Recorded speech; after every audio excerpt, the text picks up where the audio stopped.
started making films all the time. Just like every now and then, as an extension of the kind of sculptural work, whatever. And I used to make objects to be in the film, so it was all this kind of weird stuff that you see in the film and stuff like that. And then I just started making films all the time. And I'm originally from Ohio, and a lot of my work is about Black migration from Mississippi to Ohio. So that's why Louis, big shout out to Louis Messiah for picking me to be part of the program. And then so I treat filmmaking like an extension of photography. Like you have to, like in my, like the way I move and groove, I have to create a body of work. So I make like 6 to 12 films a year.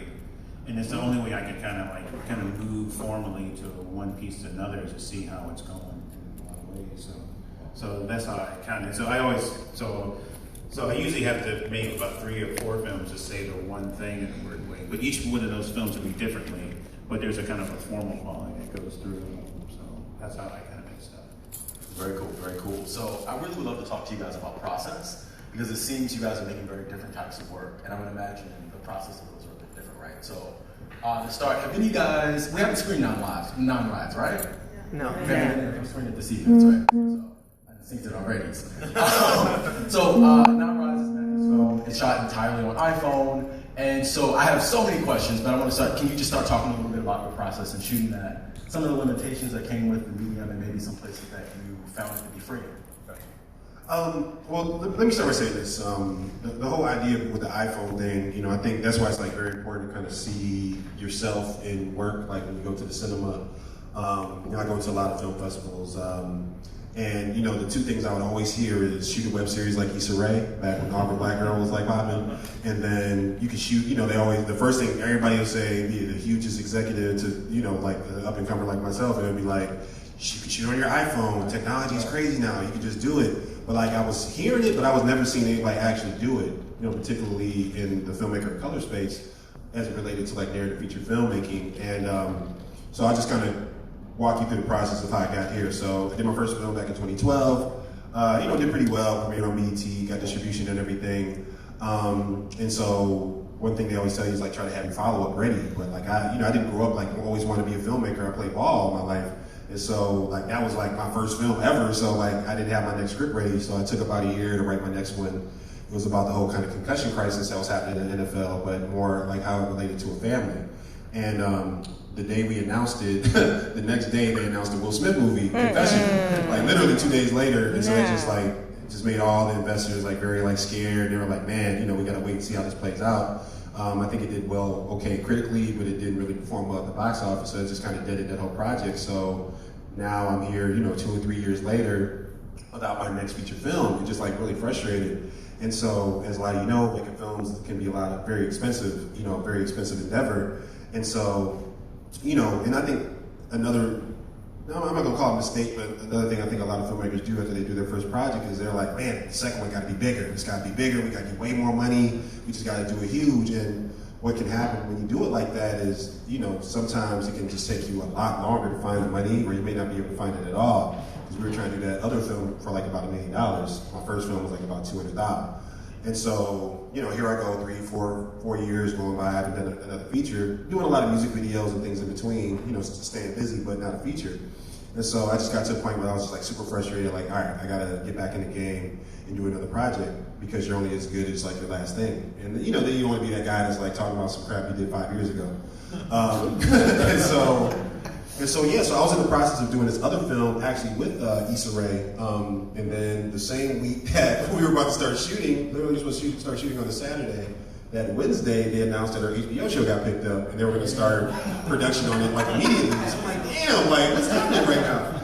And so, but and I just had to make a choice, because like my first film had played at South by Southwest, like I kind of knew what the timing of the process was. This was like October 26th, and I was like, man, I just can't sit on the bench for a whole another year, wait next year, shoot the project, and then it premieres at a festival in 2017. Like I just didn't have that kind of patience.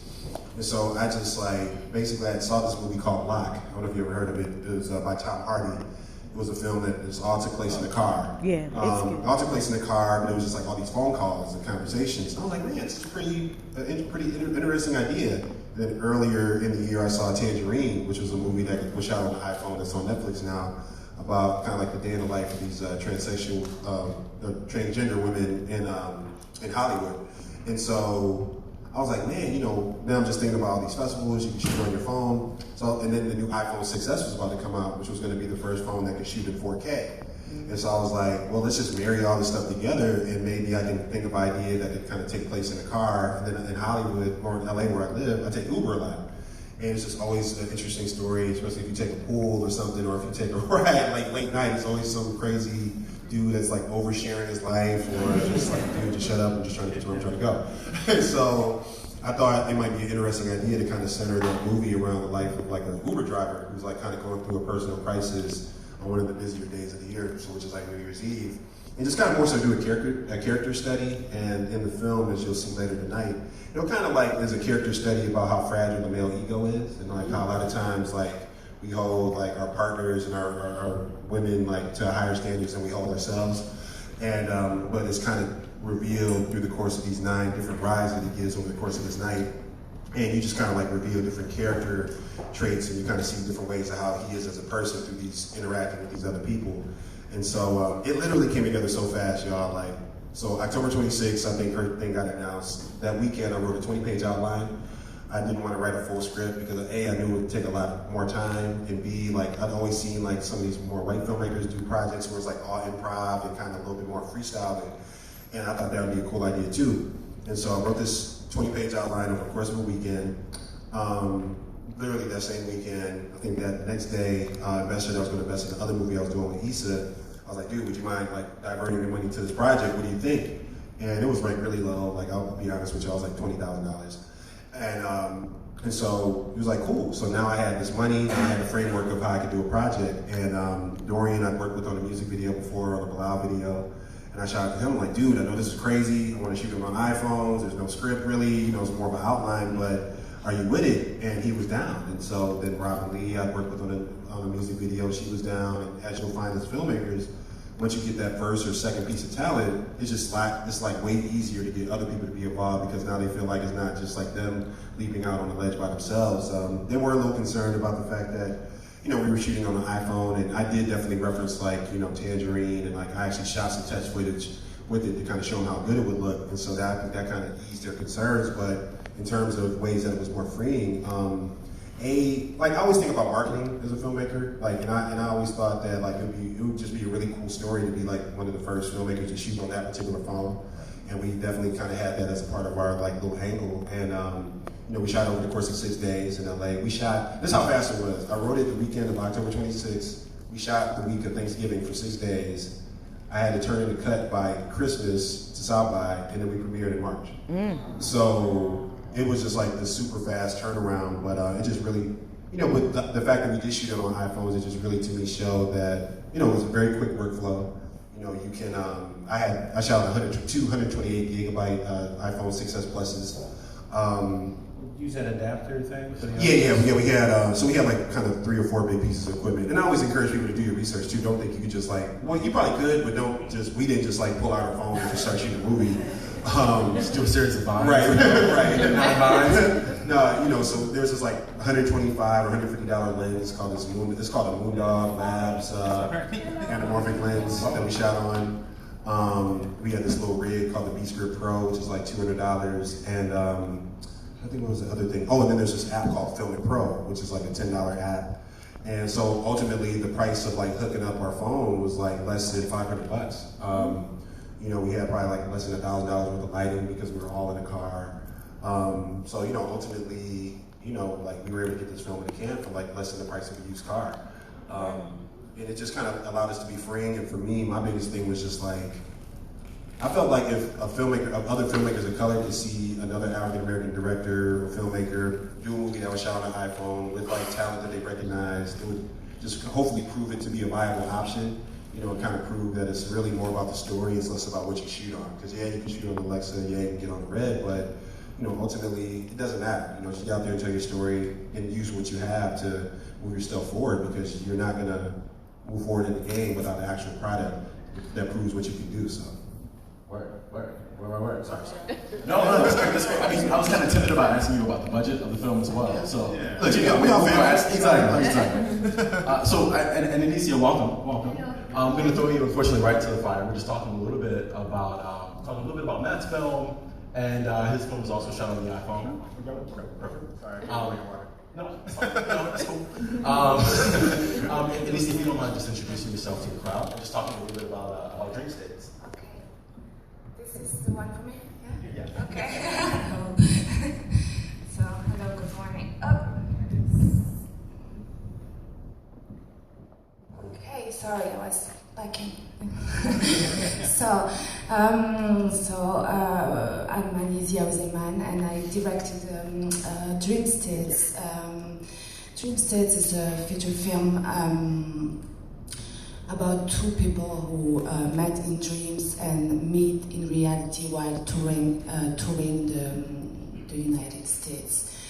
And I decided to shot the film on iPhone because of that opportunity that I had at that time to be able to wave my fiction with an actual tour going through 35 states of America. And I thought that the iPhone was the perfect camera to allow me to show what I was gonna witness for the very first time. It was my very first time in the States. I mean, in this proportion. I went to New York and everything before, but I did never seen the country. I mean, the other states and all of that. And I had that idea of fiction, and I wanted to be able to travel through dreams because my characters would have met in dreams and meet in reality in the American dream. So I wanted to be able to go and to catch that special feeling that the US is, sweating, that special haunting thing that America is producing. And I thought that that small camera would allow me to go further in, so to go like catch some. It's like, for me it was like going into my dreams and catching images and bringing them back. It's what the camera allowed me to do. So so that's about it. So I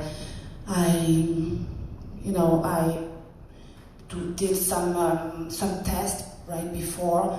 I tried multiple little cameras, and I found that the iPhone was the best, the camera that allowed me to more explore whatever I wanted to do. So that's it.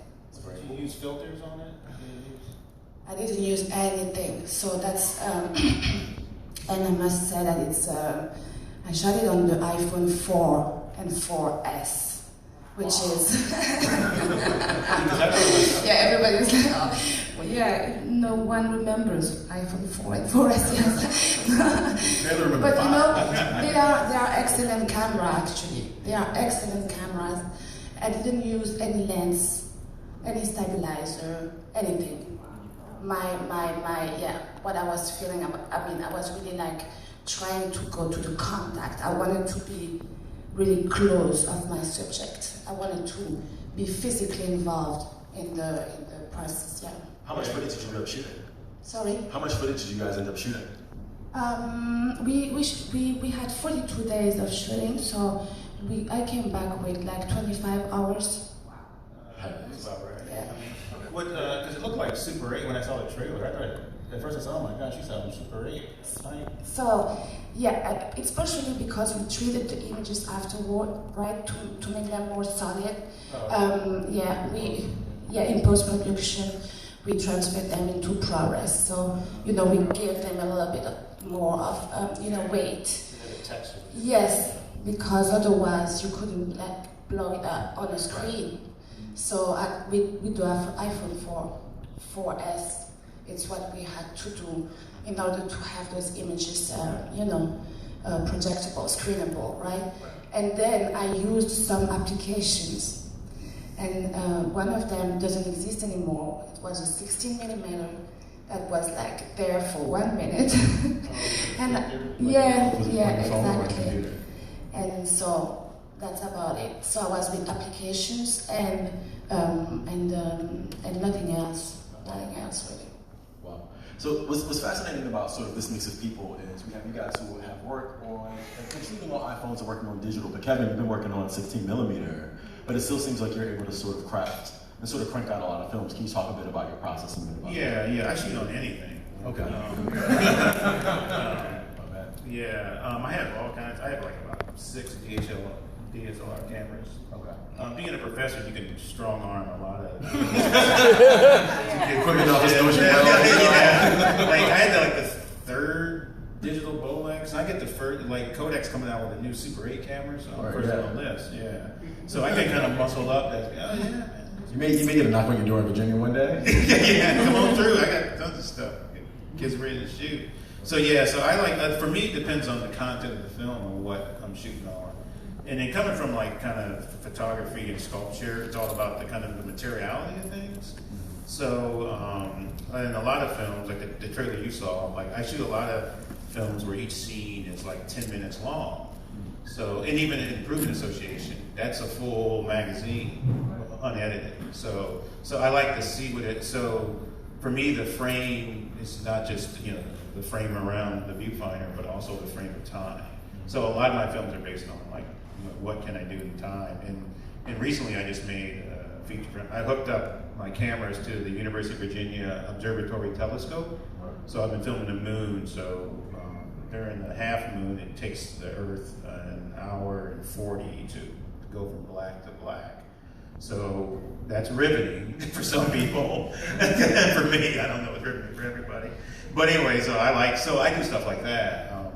But most of the kind of the films depends on like, and plus I kind of rig everything, and plus I do a lot of post for skin tone and stuff too, and do a lot of processing, hand processing film, and sometimes I scratch my own films. Depends on the kind of like the content. So just when I'm writing a film or actually making drawings, sometimes my scripts are written on my palm of my hand to show the crew.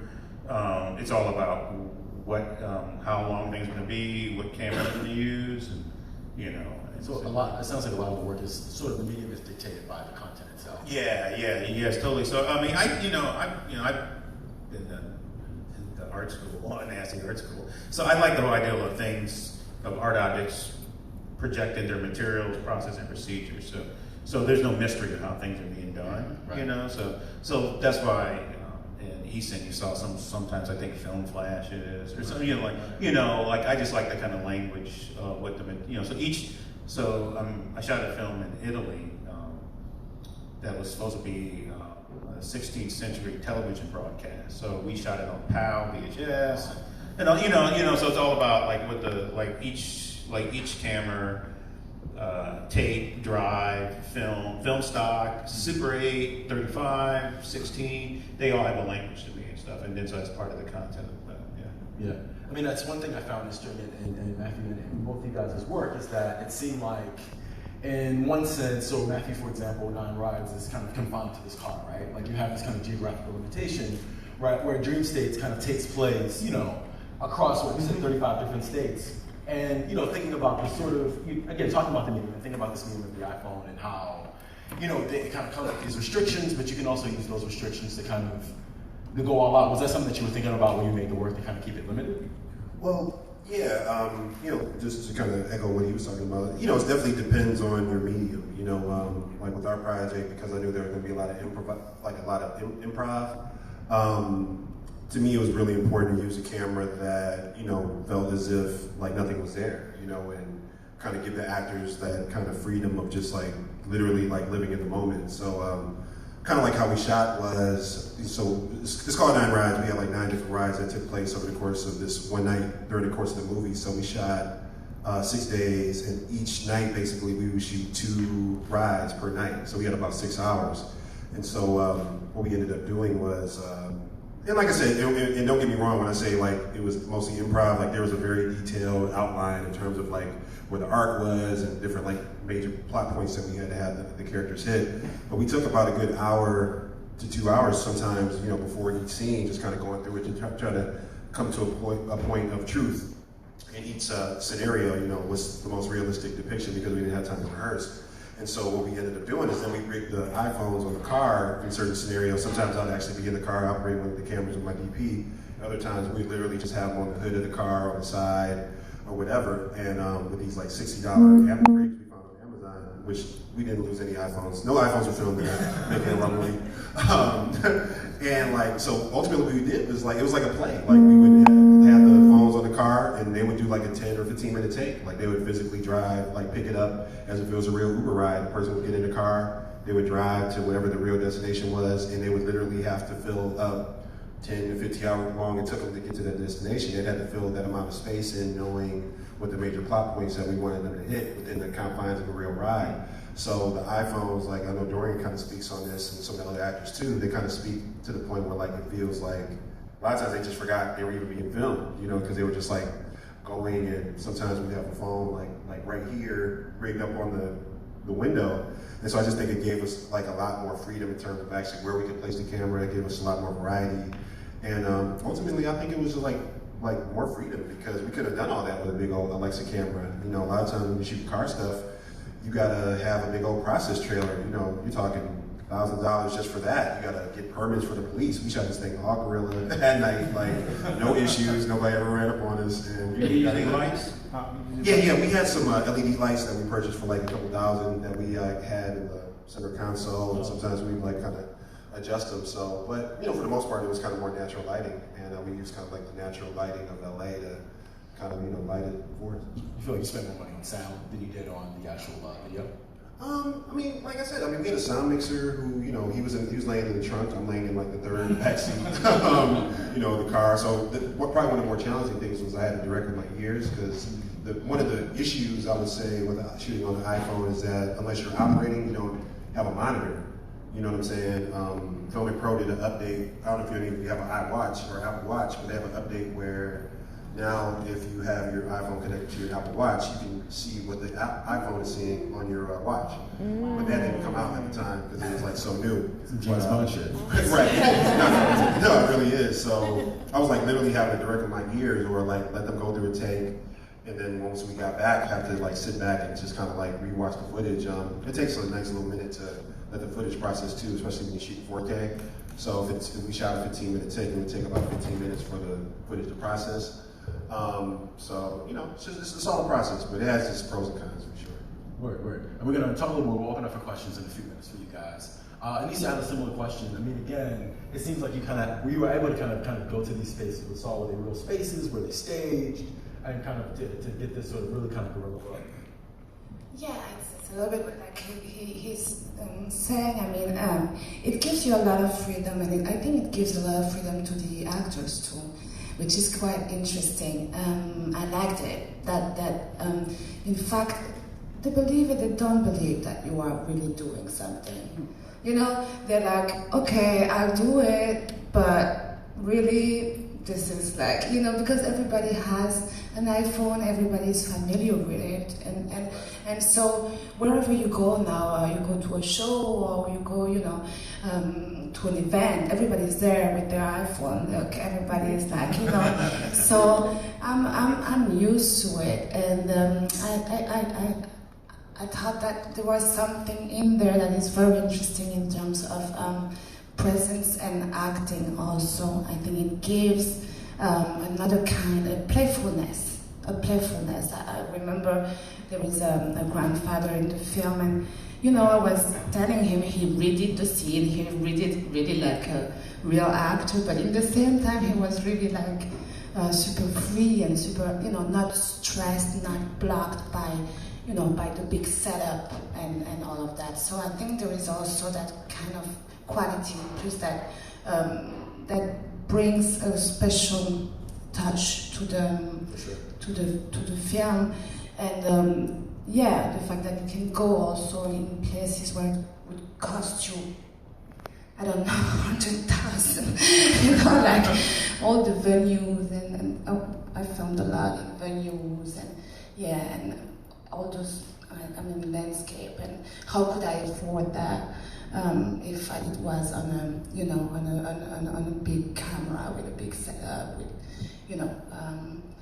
how could I, block scene or whatever. I mean, it brings, and so all of that, I think it brings something in the aesthetic, It's not just technical things. I think it really transforms the narrative, the way you are talking about the fact that you can be very close from the person, the fact that you can film without being acknowledged like as a machine, as a big thing. And well, also I think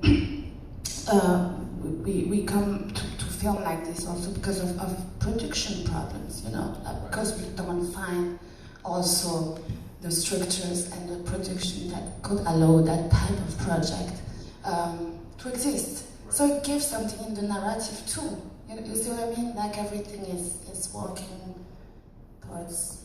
Well, one of the things I think I find interesting about all you guys, this is by any means, right? So you guys are all sort of making work by quote any means possible, and sort of making work often. And Kevin, I'm a bit curious, since you seem to crank out and put out a lot of work. Can you talk about the importance of sort of continually working to both kind of own your craft and also own your career? Yeah.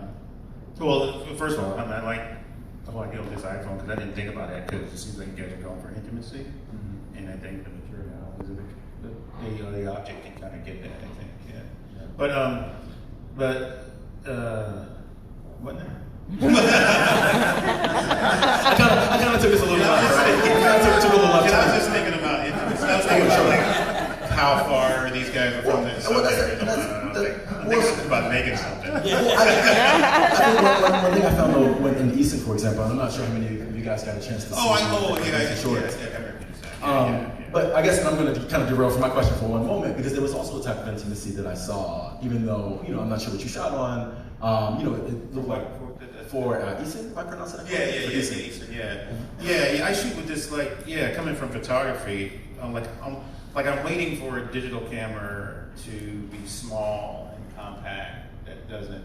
And then I have an Aton, but sometimes you can't use that around certain people because it's just too big. It's just too intimidating. It's a big object. You need the people around you. So I shot Eason with an Aries with a 16 millimeter camera like this big and battery pack. And then I just hold it, and then people don't even know I'm there. I'm just hanging out in New Orleans. Kind of fade into the back. Yeah, I kind of fade out. But I try to make sure. Mostly use a wide angle lens, like a 10 millimeter. So I'm there. And then they know I'm there. So it's not that. And sometimes I have to get in the way. So I have to be just kind of agent, in a weird way, so I can kind of activate it more. The scene, because sometimes I film people that I don't know, and so coming from street photography, then you always have to photograph, strangers in the street. So sometimes I like that as film too as well, and then that's why I have all these DSLR cameras because I'm like, the Sony, A7. It's like, God, it's nice for nighttime with moonlit, but it just doesn't. I don't know. There's all these, there's always something that's just not right about them, so to speak. But yeah. So I like the. So Eason was shot with an Aries, and I just kind of hanging out with people, even at because I shot it at the Henry Medvale depot. Yeah. So kind of additional question for you because again, you guys are kind of working really kind of quick digital mediums. I remember last fall I feel like you shot that on the DSLR. No, we shot on the Sony F3. Okay, right. But even so with that, and I think my perception was shooting on 16. My perception was shooting on film in general is that it's very cumbersome, that there's sort of this process that you have to sort of... It can be, but it depends on what kind of cameras you got. It is, you got to make sure you have I always have my bags, backpack full of film and Sharpie, so I don't label the wrong box. That happens sometimes, but but no, it's not this cumbersome. How are you managing to sort of make work as quickly as you make it? Like I said, I just like making things. I was talking to Greg and those guys outside, and there's some films people haven't even seen yet. Just make it okay, just move on and just keep. For me, it's getting to this process. It's like I'm like a painter. I'm trying to like get to somewhere. I don't know where I'm going with it. It could be like completely minimalist, or something. But like I see it all as kind of this evolution to this kind of crazy formal relationships. I don't know. I'm just like, but using black people in it. So I always like that. Always like family and friends. But there's like some kind of I'm looking for some kind of formal quality, and I figured. I think I'll figure it out by the time I'm 70 or something like that. But closing in. But there's I like the fact that like just kind of making more things. It kind of gets me closer to this kind of formal ideal. I'm trying to create my own language and stuff like that, so to speak. And sometimes it's with time, sometimes with color, sometimes it's with individual speak. I'm just kind of working through it, whatever. So, and that's why I feel like, I feel like my responsibility to make art. Like I'm not a doctor, so I don't heal. I'm not a lawyer, I'm an advocate. So I just got to make art. Yeah. And then that's more of an internal thing, but also too, is represent my family, my hometown. I don't know. Just it seemed like that's my responsibility. And then so to keep producing, and it's just true, like you're saying, like you want to keep making, keep having things out there in a weird way. So that's a kind of a way, staying afloat, I guess. In a weird Sure. way. Yeah. So, Sure. I mean, back to some of the question, right? Like you're shooting music videos, you're shooting films, you're shooting shorts. I guess what are you kind of getting out of making more constantly, or how's it helping?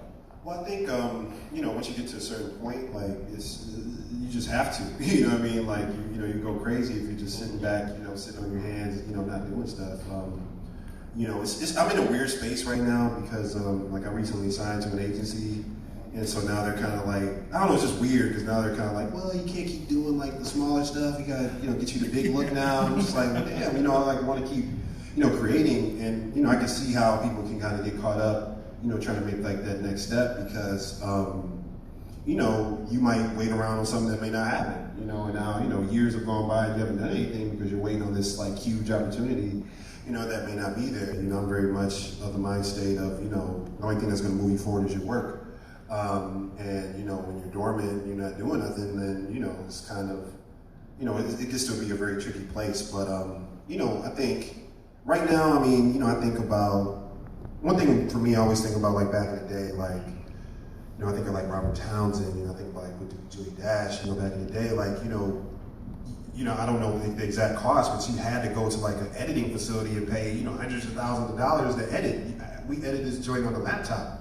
Like you had to like rent these huge cameras and rent all this film and stuff and have these huge crews. We shot it on the iPhone, so like, I hear people when they talk about like these like hang-ups they have about trying to get their work done, but like right now, especially if you compare it to back in the day, there's literally no excuse. Like there's an app for everything. You can do stuff on your laptop. You can do stuff with the phone. You can do stuff with the DSLR. I saw a movie called Like Crazy that played at Sundance that was shot with a Canon 5D. Won best film at Sundance. You know what I mean? Like we can make all these excuses as to why we're not doing our work, but it comes to a point where like, you just gotta get something made. Obviously you wanna do it the best that you can. If you can raise $1 million, you want to make it look great. And I do think that you do kind of tote that weird line of like, if you do enough projects and on a certain level, then people may say, okay, that's the only thing he's capable of doing, and maybe we won't give him a bigger opportunity. But to get yourself in the game, like it doesn't matter. Like shoot that, shoot it. Like shoot your shot. You know what I mean? Shoot your shot by any means necessary. Like you got to do it. Yeah, bro. And Anisia, similar. I know this is your first feature, but can you talk a bit about sort of just the process and a bit about sort of what kind of got you to this point and sort of the work that you've done before Dreamstates? I was thinking that one of the reasons, at least that I did it, is that I feel that I have to witness my time.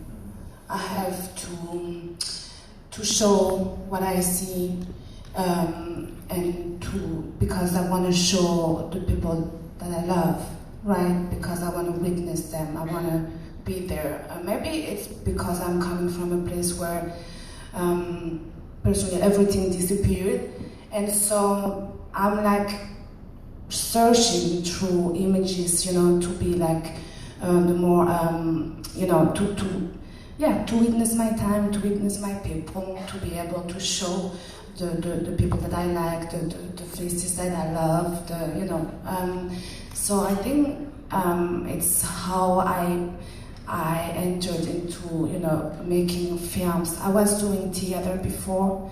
I wrote 4 plays and directed them, and I'm also an actress, so I worked in theater and in films, and so that necessity, I think, to be like to move on, to not to be like, I don't see the people that I love, I don't see the story that I want to see. I'm a woman, nobody wants to give me anything. I'm a black woman, I'm an African woman, all those things that makes you like go slow actually, because in means necessary, yes, but there are stuff that are making you go slow, right? And there is no excuses, but there are excuses, in fact. I think, especially when you are woman, black, and all of that. And when you have also stories that are not corresponding in the standard of stories, well, there is a lot of reason, actually. And so I think that it's just that strength in you that pushes you, that is like, if you don't do it, nobody will do it.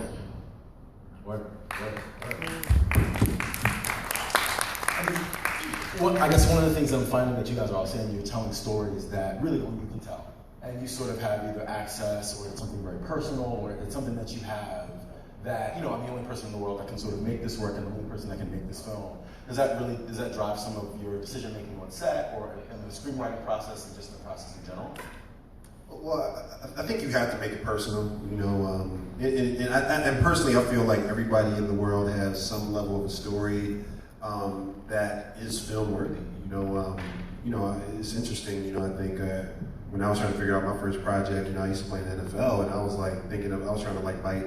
I became friends with Ava DuVernay, and I was like, oh man, let me try to figure out an idea, like I will follow this. I'll set in one location, or Barry Jenkins, that's all takes place over the course of one day. And it's like you can find yourself trying to like doing a bad version of somebody else's idea, and like as opposed to like doing your own story. And I remember they told me straight up, like, dude, you play in the league, like that's like pretty like rare, like do something about that. And I was like, oh yeah, like I think sometimes we kind of forget that. And don't think it has to be something even at that level. You could be a teacher, you could be a police officer, you could be a lawyer, you could be a mother. You know what I mean? Like I think we all have angles and stories, and it's all important, because at the end of the day, I think one of the most important things that Black filmmakers can do is tell stories that just show us in fully realized and complex situations, because a lot of times you don't see us as fully human. I think that's the biggest issue that's going on with the police state right now. You know what I mean? Like we're not. People, they see all these media images, they see us on the reality shows, me and Sassy, being a Sassy best friend, all this other BS.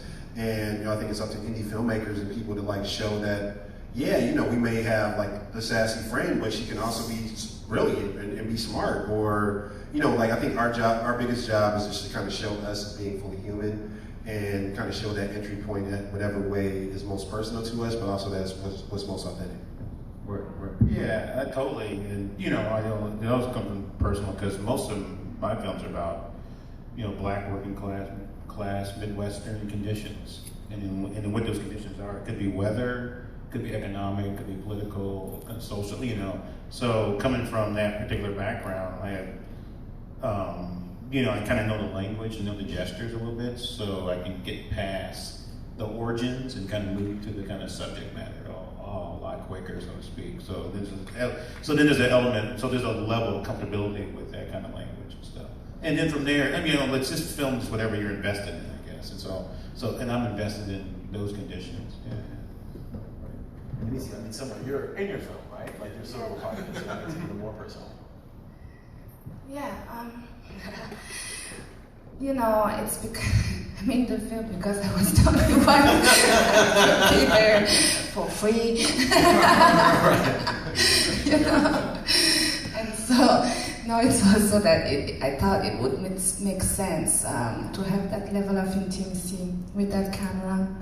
And so, I thought it was interesting to be in that movement, like who is filming who.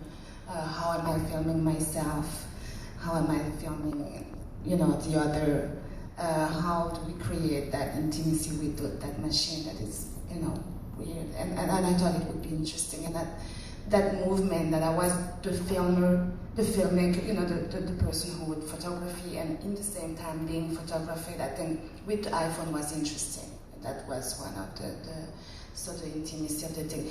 I was just thinking that I was in Kigali not so long ago and doing a workshop with kids over there who wants to do like films and everything. But there is nothing, sometimes there are like short, no electricity or whatever. So it's really like you start from nothing. So they were like dreaming of having cameras, computers, and all of that. And so I told them that I was doing a film with an iPhone, They were like, really? Is this possible? And I saw, and I saw the thing, and I was like, that could be like, we were talking, that could be like very interesting to have all those images, because what it does is that it is intimate. An iPhone, you kind of walk with your proximity, You kind of walk with your neighborhood. You kind of walk with what you are directly seeing. So it's instead of dreaming of doing like, I don't know what kind of film that is like far away from yourself, it could give people like the opportunity to film their neighborhood. And those are things that we don't see, I think. For sure. And so I think it's so yeah, the intimacy is there too, I think. Yeah. No, I mean, so there's a much longer thread talking about the iPhone as a tool for video, but also becoming this sort of social justice tool, right? Like we're seeing this tool for art also be flipped to kind of be able to finally show things that are going on in the world. That's the next time. We got like 10 minutes left. So I'm gonna pose a final question, and then we're gonna open this up a bit for questions for you guys. I'm personally I'm often obsessed with the concept of failure, and obsessed with the idea of sort of like how you sort of roll through punches, especially in making creative work, especially in making the media. I would love for you guys to just talk a little bit about either some challenges that you've kind of gone through in making your most recent work, and just kind of how you sort of push through some of that stuff. It's like the job interview question. Y'all didn't see this coming. Tell me some of your weaknesses. I like to take things. No, I mean, I think particularly as it relates to the film industry, it's very much set up where there's just no's, it's set up for us not to be included. So I think you just get to a point where you're just like, you know what, I already know y'all not gonna feel this, so let me just go ahead and make it myself. So it's kind of like what Ava says, you got to build your own doors as opposed to trying to like knock on doors that, will either be closed to you or don't exist. So I don't know, I just think there's like a certain level of freedom of just knowing that you're gonna like find your own money, you're gonna make it regardless, and you're going to put it out there to the world and, find its audience. I think as it relates to like film festivals and projections and things of that nature, it gets frustrating, but ultimately, if these are stories that you feel like you have to tell, like you're going to figure it out by any means necessary, because everybody's work is important. And I think the biggest thing in terms as it relates to filming stuff with iPhones is that I think it just makes it way more accessible for everybody.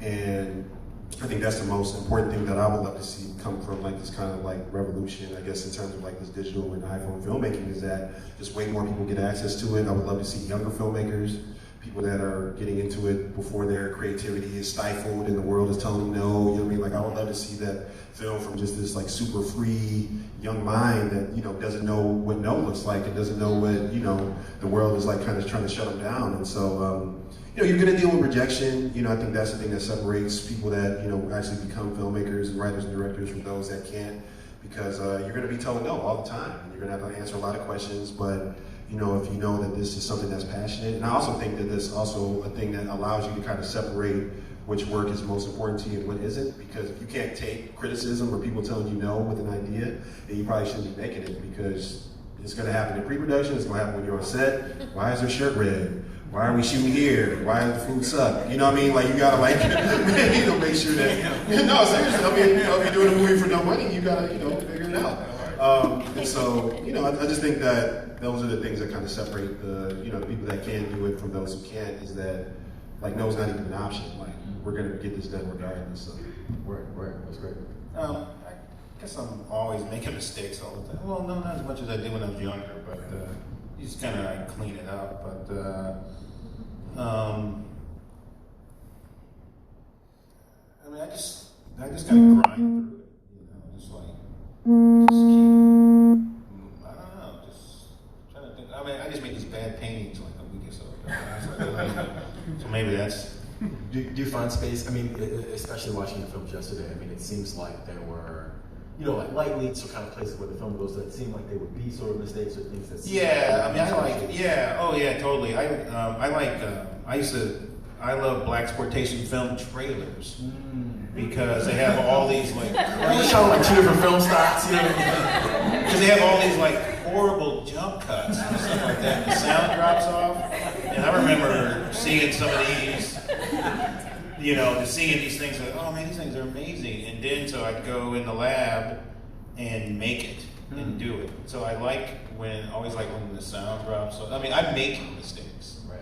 You know, so I shoot the thing, but then also I like, let me make it as if this is going to be, you know, and then for me that's language, right?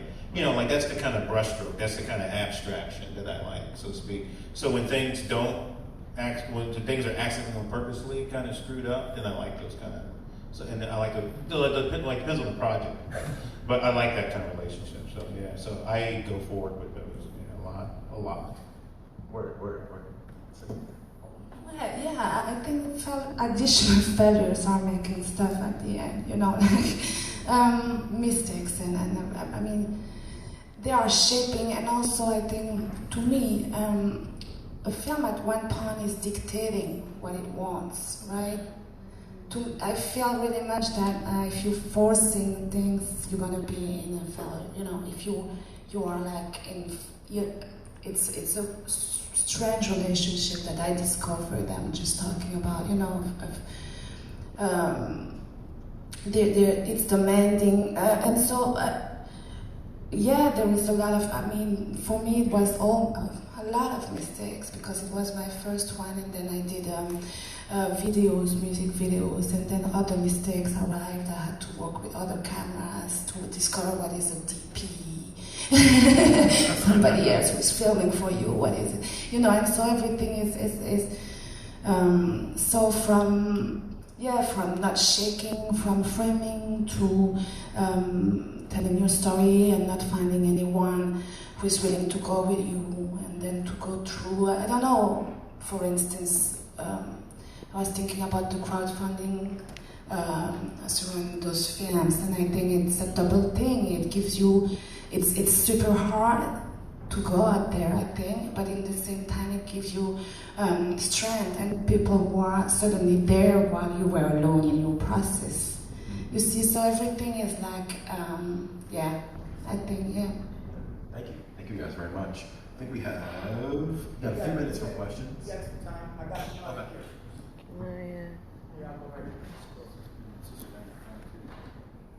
Good morning, everyone. This is just a quick question. Why iPhone versus, let's say, Samsung? Oh, I got you. Well, for me, I'm really conscious of marketing of a film before I get into it. Probably more so, I feel like that's actually like a very important thing for me. And you know, my thing was like, yeah, we could shoot it on a 5D. We could probably shoot it on, you know, like. But my thing was, I always saw, like, even with the 6, I always saw all these shot on the iPhone 6 ads and stuff. And so in my mind, I was like, okay, this is a brand new phone. If we're one of the first ones, hopefully we'll position ourselves to where if it is dope and it connects, that maybe we might be able to connect with Apple at some point and maybe, you know, like ride their wave a little bit.